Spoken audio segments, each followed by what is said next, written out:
Go So ahead. the initial idea I started with Houston Community College. It was a crowdfunding platform for students to raise money for tuition. And then, like a few months later, the idea changed, and I realized that I can sell my digital marketing and website design services. I use the same LLC, and since 2015, 2016 till now, we have worked with over like 250 clients, and we are growing. Now the team is 6 people. Hello. I have lots of questions for you. Go ahead. I'm sorry, Audrey. Hello, my name is Audrey Mitchell. I'm the owner of VG Hair Care. We're basically a vegan hair care company that is designed to not only grow hair, but to grow self-esteem. So I call it hair plus self equals hair esteem. Yeah, and love your roots. So that's where we started from. My daughter lost her hair to a bacterial infection, and in 30 days we was able to grow her hair back after we cleared up the infection first, and grew her hair back in 30 days. But not only did I see her hair grow back, I seen her confidence grow back, and I seen her be able to speak up for herself in ways that a lot of us haven't learned that way, right? So I was like, oh, I gotta put this inside of our brand messaging to realize we're not just growing hair, but we're growing your self-care journey as well as building a community so people can feel comfortable. Awesome. My name is Amanda Materre, but you guys know me as Apothecary Annie. I am a former compound technician. And honestly, I created Apothecary Annie because I felt like medicine had failed me. I found myself having to go under precancerous treatments for cervical cancer. I'm also a mother of rainbow babies. So you have this feeling, I'm feeling less than as a woman, and so I created Apothecary Annie about 4 years ago, but I actually started selling the products about 6 months ago just because I needed something to make me feel better, right? Like your appearance, your hair, the way you carry yourself, your skin, really kind of gives people that first impression. And because I went through it and I decided to, create these products, I wanted to make sure that I could give that to somebody else. We're paying And you get Mohammed doesn't have any products because he's service based, but we've got products on the table. It'd be cool if you just pass them out and just let people touch them and feel them. But Mohammed, as they're passing them out, I'm going to start asking you the question, okay? So what really inspired you to develop your idea?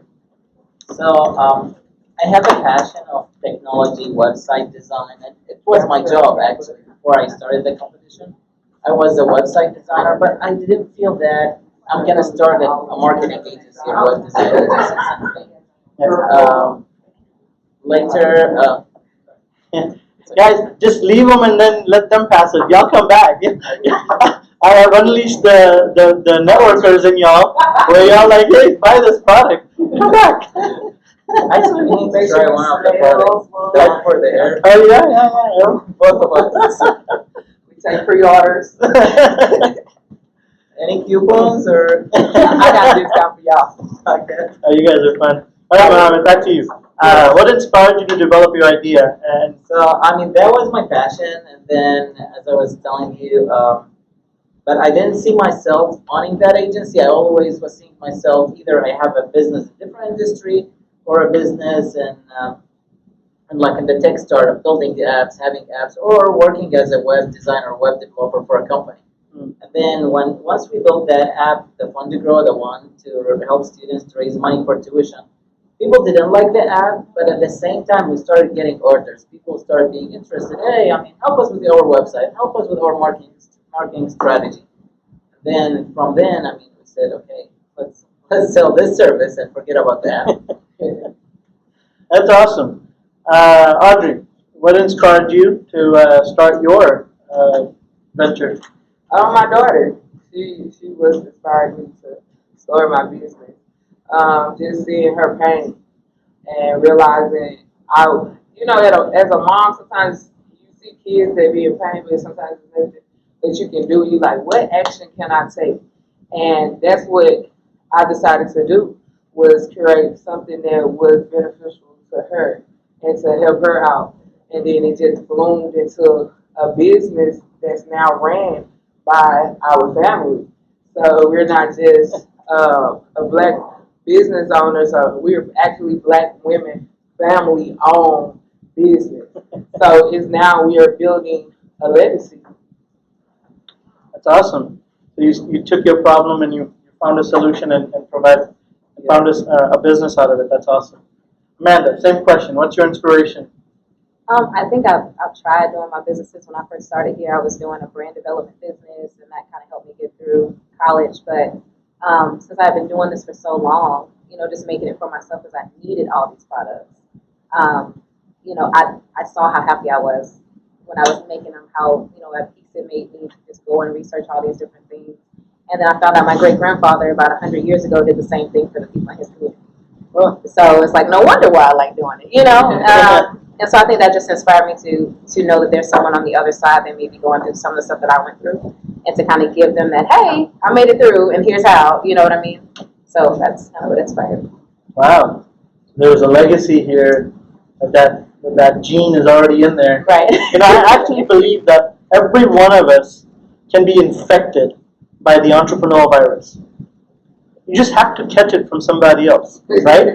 So somebody else who's taken the path to start their company, or whether it be for your daughter, or whether it be because you see a need and you've got a skill that you could use, or because you're on your third business and you want to this is what drives you and you're ready to go, and it's part of so that's awesome. So your inspiration, I love it. I didn't actually know that all three of you had three different inspirations, which is awesome because it all led to one path. I guess there's going to be thousands of inspirations. It could be anything. Our goal is going to be, how do we go down this path of business ownership? And I try to capture that through the competitions, where we try to get them to talk about pitch competition, where you have to know, have a problem set that you're solving, and then have some sort of price structure that you're charging to the business, to the customer. So let me ask the next question. Again, round robin. This time, Amanda, you kick off first. So what's unique about this business that you've started? What's unique about it? I think I get nervous about it, and normally I'm a very talkative person. Like, it doesn't take me long to have friends, meet strangers or anything like that. But it's me literally giving who I am and putting it out for everybody to see. Like, it takes me being extremely vulnerable to tell you, hey, I'm flawed. I am imperfect. I know y'all, tears. But it's because I'm showing literally my eczema scars, and the fact that sometimes my hair wouldn't grow back because I'm fighting with PCOS and I'm trying to get some things together. That's what makes this business unique. And so when I talk about it, I light up because I'm so excited to be able to give the world something. I always wanted to make an impact on the world. I would have never thought it was through cosmetics because I'm a tomboy, so it's like, what am I doing? But it's awesome to be able to do it, and that's what makes this business unique. I can stand behind it. I've used all the products, so yeah. You stand behind your product because you used it. It is me. Yeah, I'm the target audience. I really am.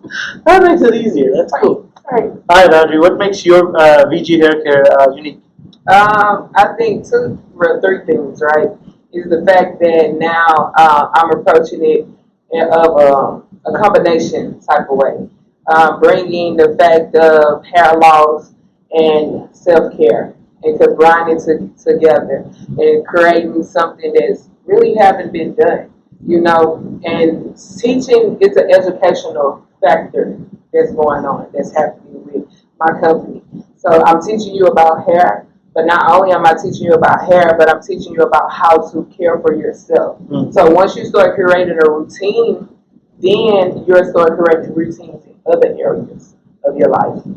Because the only way your hair can grow is if you continuously work on it and nourish it. So that's just like anything else in your life. As well as so that's the two factors. And the third factor is that I'm actually doing it not only for me, but for my family. Like, it's really dope, the fact that we have a business, like, and it brings in the little cousins, it brings in the older cousins in, and it's like combining us together. It's like, okay, what you're good at, and you start seeing different skill sets coming out of our family. And not only is it building our company up, but now they can branch off and do as they please with their talent. So that's amazing to me, as well as to see my kids be like, Mom, BG hair care. Can I go tell the teacher? And so to see their excitement, I'm like, oh yeah. I'm building the next generation of entrepreneurs. Like I'm doing this, so no matter how tiring it gets, it makes me go get it, and that's what makes my business so unique. That's awesome. So not only you got products, but you're teaching people certain skills using your product. Confidence, I heard one of them. But you know, they always say, teach a girl, you teach a generation. That is a good example right there. So get more women entrepreneurs, and you will definitely pass that on through generations. So it's nice to know your son is doing that. Mohammed, what makes ArtGro unique? It's not about unique. I would say like what our competitor are missing is sometimes they forget we are human and our clients are human. So what they do, they usually send these reports with HTML, JavaScript codes, and it's hard to read. I mean, you have to have some background in tech to understand them. So we always try to make things simple to our clients, make them understand, get to meet them in person.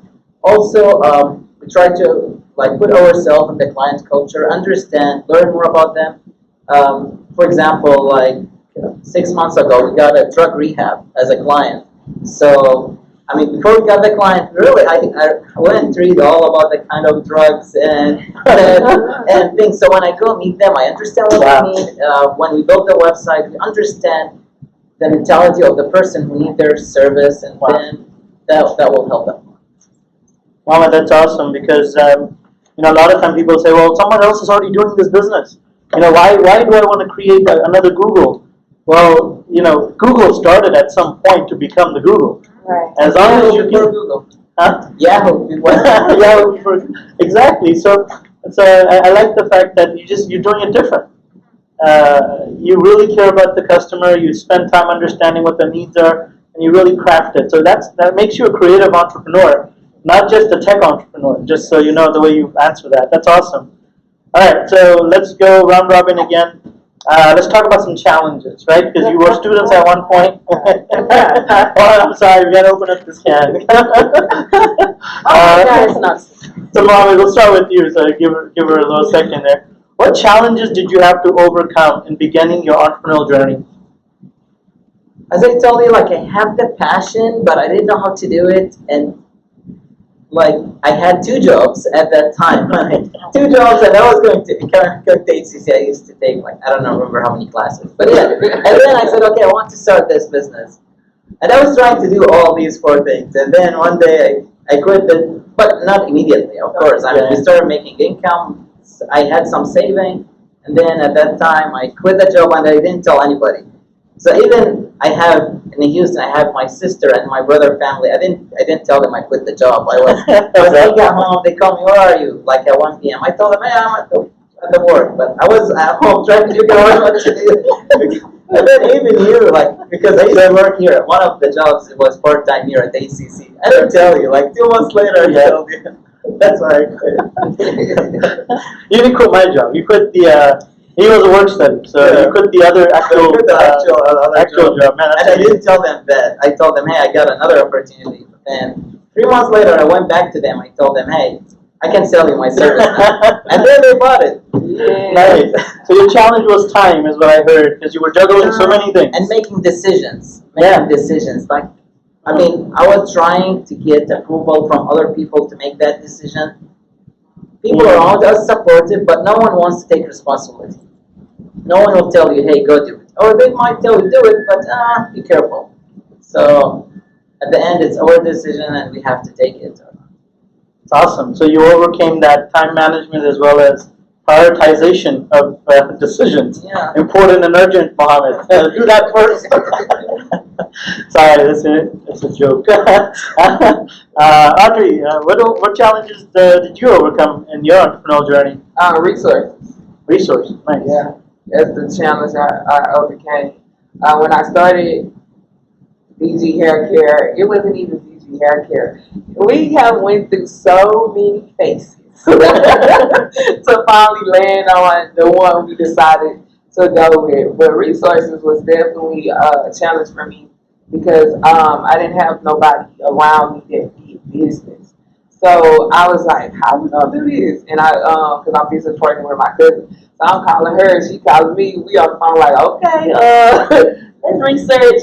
And we figured it out. And I always tell this story how I ended up at HCC was because I was actually trying to go to Lone Star, and Lone Star was trying to charge me like and then I It's recorded, I'm just going to remind you. but it's a full circle, y'all. The reason, and then that's why they're gonna come to HCC. Listen. So I walked into my kitchen and I seen my old HCC debit card on the counter because I had went previous years before. And I said, I picked up the card and I looked up. I said, so God, this is where I'm supposed to go. And I was like, okay. And so I went and I ended up at HCC and I didn't know why I was there.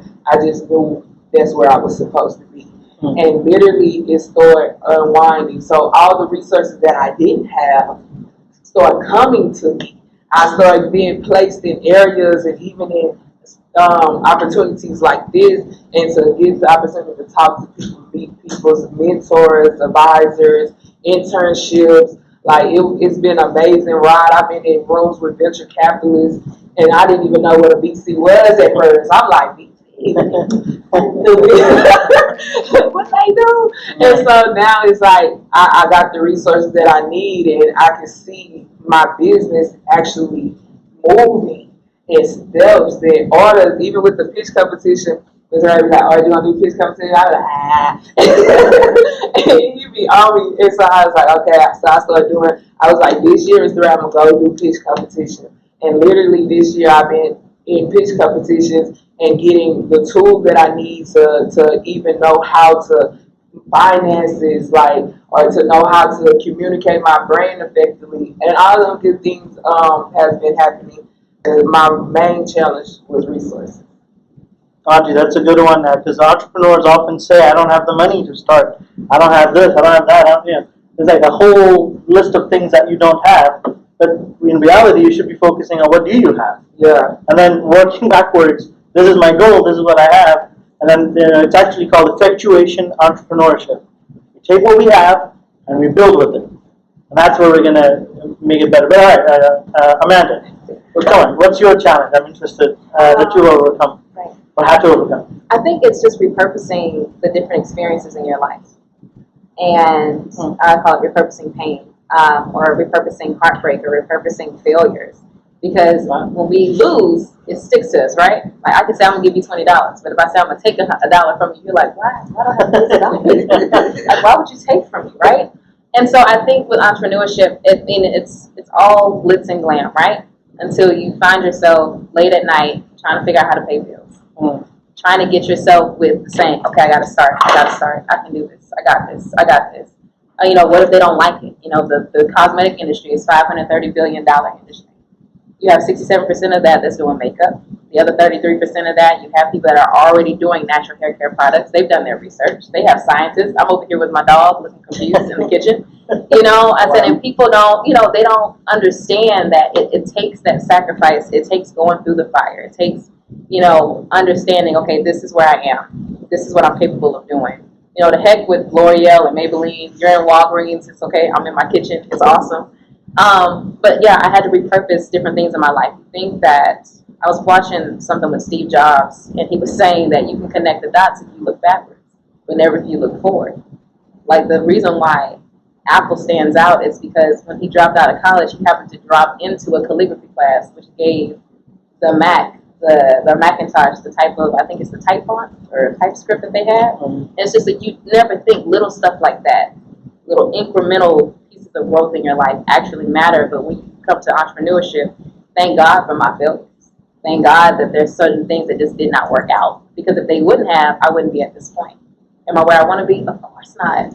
But I have found love in enjoying the journey and not necessarily the outcome of the result. Because you can ask this man right here. I have come to be like, hey, I want to do this, this, this, and this. And when it fails, I'm like, hey, what am I going to do now? But I'm okay with starting over. I'm okay with, I always tell myself in entrepreneurship especially, I want to have the imagination of a child who does not understand the concept of fear. Come on. What if we went back to that moment when we were 3 or 4? Can I fly? Shoot, I don't know, just jump. Okay. You know, that's what kids do. And like being entrepreneurship, you need to fly. Who cares as to whether or not you can? If you believe in yourself and have faith enough and you put in the work, your arms are just going to start flapping and you're going to catch the air beneath your wings. So I just said all that to say, like, when it comes to challenges, just have to repurpose the positivity. Negativity is 10 times more potent than anything ever. But if you have gratitude in the smaller moments, those big, you give yourself those celebrations, you're going to be happier in that. I don't know where you guys are with your entrepreneurship, where you may be in life in general, but the challenge is overcoming.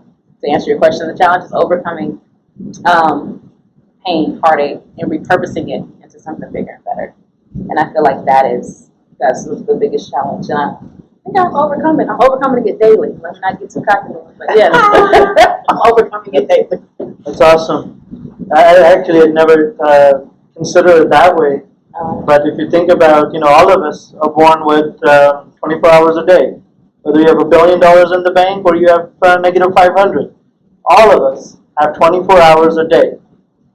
People can take your money, or you can lose all your money. You could lose everything else. You could even lose family, loved ones, etc. Like, nothing's guaranteed. But the investment that you make in yourself, those experiences that you go through, that's your education.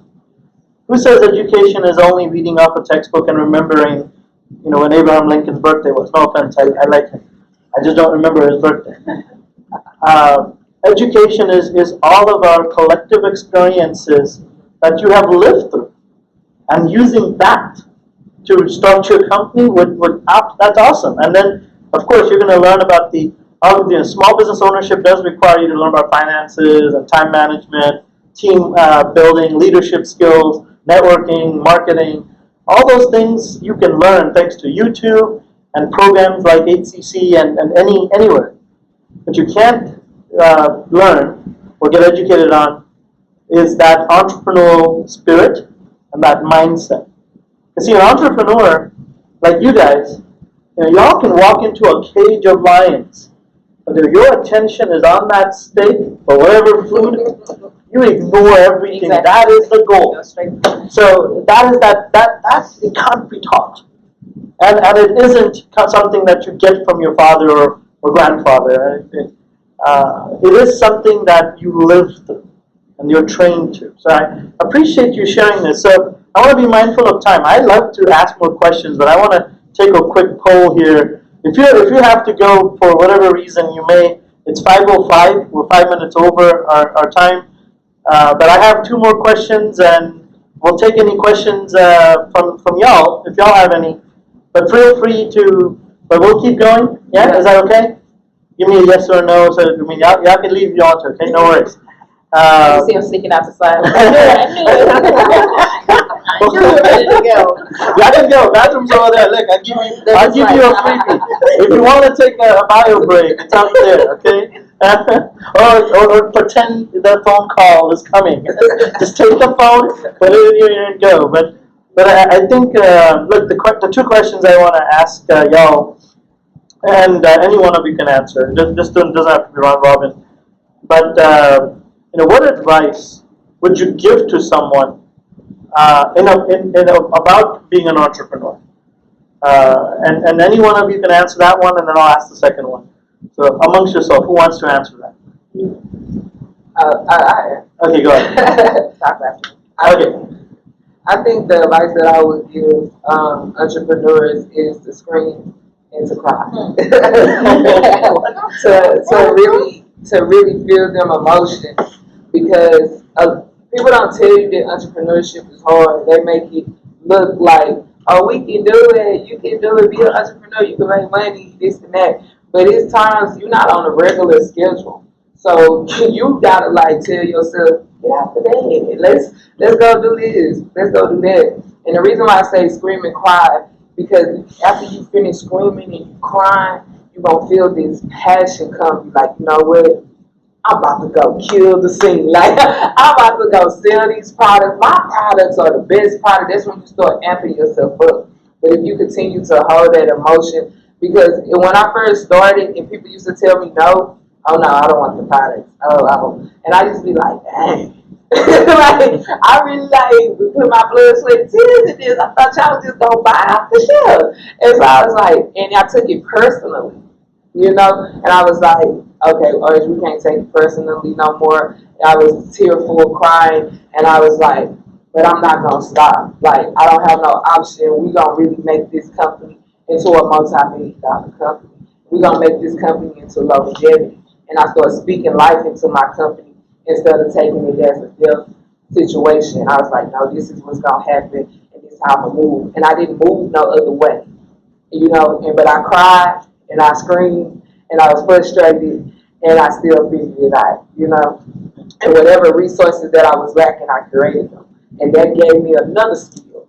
So I was able now to create resources out of nothing. And when that started happening, I was like, okay, I know what to do. I ain't got that, I'm gonna do this. And that's the advice I give, to keep pushing no matter how hard it gets. If you don't know anything or have lack of resources, look it up, research it, create your own, to the point that you can create a new way inside of the world. Okay. Awesome. All right. Amanda, you take the next one. Mohammed, I'll give you one. Okay? I'm not going to do that. What are the qualities of good entrepreneurs, according to you? You talking a small time. Anybody can be an entrepreneur. It doesn't take, I would say it's not rocket science. I mean, you have a niche, right? You have a problem, you find a solution.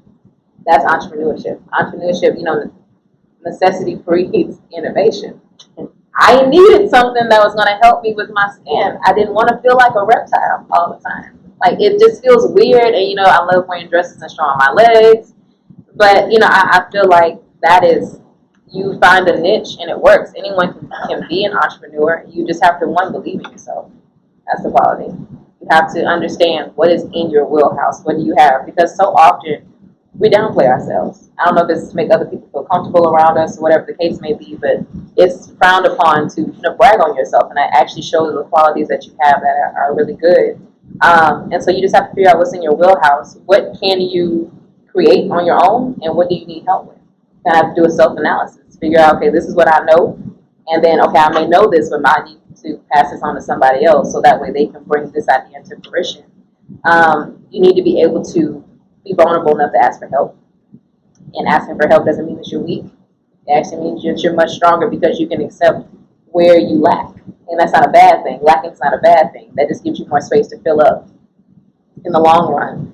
And I would say the last, quality that you need as an entrepreneur is to always learn.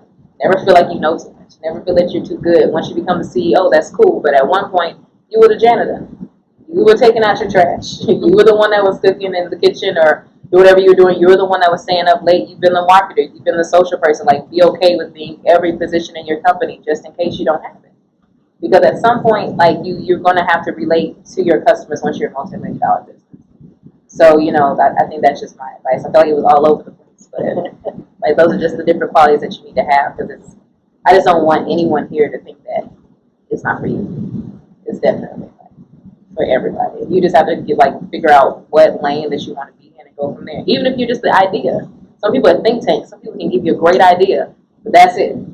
Right. So it's on you to do the rest of it. But we need those kind of people too, because that's a good person that you have for a team, because it helps diversify things and it helps you, with your lenses to see different perspectives. So I would say it's a whole different a different market. Exactly. Yeah. All right, Mohammed.